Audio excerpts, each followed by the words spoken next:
जोधपुर आतंकी हमले में शहीद हुए असम राइफल्स के जवान शहीद आरपी मीणा का पार्थिव शव जयपुर एयरपोर्ट पहुंचा। एयरपोर्ट पर सैनिक कल्याण मंत्री Pratap Singh Khachariyawas, Jaipur army station commander brigadier best, Dausa सांसद जसकौर मीणा और सैनिक कल्याण विभाग के निदेशक रिटायर्ड ब्रिगेडियर वीरेंद्र सिंह राठौड़ मौजूद रहे। सभी ने शहीद आरपी मीणा को सम्मान की मौजूदगी के साथ श्रद्धांजलि दी। उग्रवादियों के इस हमले में दौसा के लाल आरपी मीणा सहित कुल 5 जवान शहीद हुए हैं। दौसा जिले के बसवा थाना क्षेत्र के दिलावरपुरा गांव के रहने वाले आरपी मीणा 46 असम राइफल मणिपुर में तैनात थे। उग्रवादी हमले में जवान आरपी मीणा शहीद हो गए। इस मौके पर सैनिक कल्याण मंत्री प्रताप सिंह खाचरियावास ने कहा कि देश में आतंकी जो भी कायराना हरकत करते हैं उसका हमारी भारतीय सेना मुंहतोड़ जवाब देती है।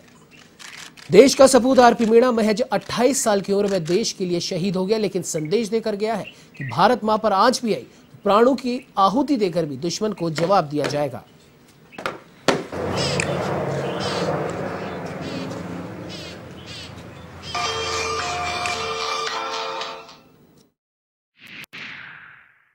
आतंकवादी जो कायरता दिखा रहे हैं उसका मुंह तोड़ जवाब हमारी सेना देती है, हमारे सैनिक बल देते हैं। और एक बात आप मान कर चलिए, आज राजेंद्र प्रसाद मीणा हमारे बीच में नहीं रहे, लेकिन राजस्थान का सपूत जो खुद चला गया लेकिन देश को एक संदेश दे गया कि मैं रहूं नहीं रहूं, मेरा देश रहना चाहिए। हमारी फौज की ये बात बहुत बड़ी खास है कि आतंकवाद को पूरा कंट्रोल करने में हमारी फौज की सबसे बड़ी भूमिका है।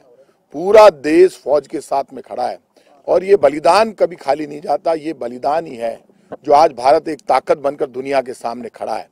भारत का वीर सपूत जब राजस्थान से निकलता है, हिंदुस्तान के किसी भी कोने से निकलता है, मिलिट्री में भर्ती होता है, तो एक ही संकल्प लेकर जाता है कि भारत मेरी माँ है और माँ के सम्मान के लिए, मेरे परिवार की सुरक्षा के लिए मेरा सब कुछ न्यौछावर कर दूंगा, लेकिन पीठ नहीं दिखाऊंगा। यही कारण है कि आतंकवाद इस देश में कुचला जा रहा है। किसी दुनिया में किसी पावर की हिम्मत नहीं है जो भारत की तरफ आंख उठाकर देख ले।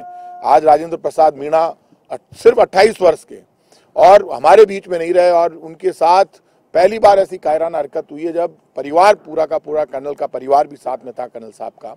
राजस्थान में मेरे संसदीय क्षेत्र का ये सपूत आज हमारे बीच में नहीं है, लेकिन मुझे विश्वास है कि उसका बलिदान इस राष्ट्र के लिए सदैव अमरता का संदेश तो देगा ही, लेकिन इस देश में आतंकवादियों का सफाया करने के लिए भी मेरे सपूत इसी तरह से आगे बढ़ते रहेंगे। भारत की सरकार, राज्यों की सरकारें जिस तरह से आतंकवाद के खिलाफ आंदोलित होकर काम कर रही हैं, हमारी सेना फर्स्ट लाइन में खड़ी होकर हमारे देश की और जनता की सुरक्षा में जिस तरह से अपना बलिदान भी कर रही हैं, लेकिन उसके साथ उनको अमरता का जो एक समय मिला है। भाई राजेंद्र प्रसाद 28 वर्ष का, 2 छोटे छोटे बच्चे, मैं तो माँ हूँ, शायद उसकी भी माँ के समान ही हूँ। ऐसी स्थिति में मैं उसके बलिदान को अगारत हम नहीं जाने देंगे। जो लाडला था हमने देश के लिए समर्पित कर दिया, बलिदान कर दिया। अब सरकार से मैं यही गुजारिश करूंगा कि आतंकवादियों को पकड़ कर, मतलब कि इन फ्यूचर ऐसी कोई भी घटना ना हो। दूसरा, उसकी वाइफ जो शहीद हो गया, उसकी वाइफ विकलांग है, एक पैर से बिल्कुल अपाहिज है। तो सरकार से मैं यही रिक्वेस्ट करूंगा कि भाई छोटे 2 बच्चे हैं, वो हार्ड नौकरी कर नहीं सकती, अनुकंपा के आधार पर उसकी जो क्वालिफिकेशन है MA BEd है, तो जो शिक्षक की जो नियुक्ति बनती है तो उसकी